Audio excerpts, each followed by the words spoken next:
My name is Jordan Jeske and I'm with Prison Fellowship.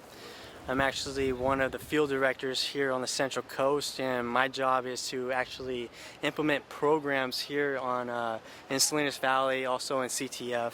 So today what we're going to do right now is to go through these fence and through this gate and actually go into Alpha Yard. It's a SNY yard, so it's special needs. So it's a lot of gang dropouts, people that kind of are fed up with kind of like the prison politics, and they want to kind of improve and better their lives. So they drop out of their gangs and go into this protective custody type yard.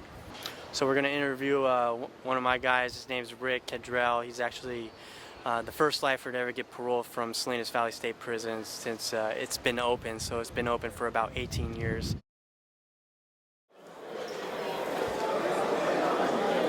Do you remember the cell he said he was in? 223, I think. 223? Oh.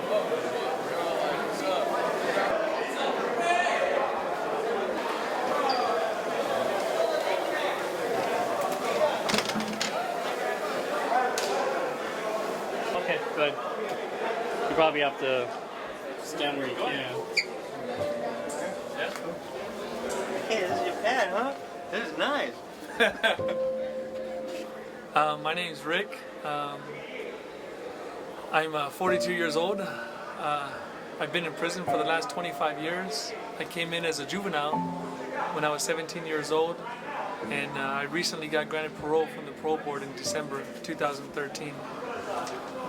I'll be going home in March of next year, so I'm excited about that. When I started really spending time thinking about the harm that I caused others, I started realizing that I needed to make a change, and I got invited to go to church, and I gave my life to Christ. It didn't happen overnight though. I was still a gang member. I was still on an active yard, in an environment where wanting to change just wasn't going to happen overnight. A lot of my inner changes that needed to take place, they took place, but over time. I got in so much trouble when I first got locked up. At the time I was 17 years old, I was in Tracy prison, and I had a 27-year to life sentence. I hadn't even lived 27 years yet. So the idea of what 27 years or 25 years was like, it was just inconceivable. So with that thought in mind, I had that attitude that a lot of guys have. Well, I have life, it doesn't matter.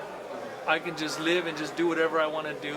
And for the first 8 or 9 years of my time in prison, that's what I did. I got into a lot of trouble. Drugs became an escape for me. I was using drugs and making alcohol to try to just basically help me escape from this place. I didn't like prison. I still don't. But at that time, I dealt with it in other ways. I was struggling with it, and the drugs and the alcohol were an escape for me. They helped me to escape my environment. They helped me to escape some of the thoughts that I was having about the place that I was in and what my future was going to be like. What I'm looking for after 25 years is to get to a stable environment.